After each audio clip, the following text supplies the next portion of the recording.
welcome back to the synth project.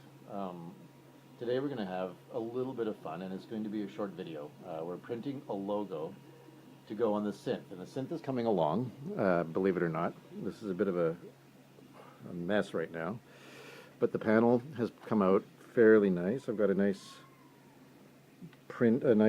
paint job on the panel, and I'm going to try to stencil out the appropriate labeling for the VCO.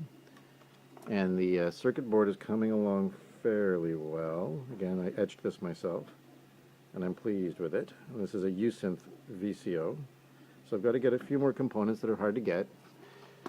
And over here, just for fun, there's the logo.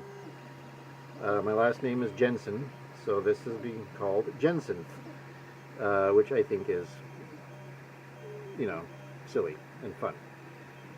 But we will see how it turns out. It's coming along nice, and I'll show it to you when it's done. We'll tune back in. Thank you. Thank you for watching the video.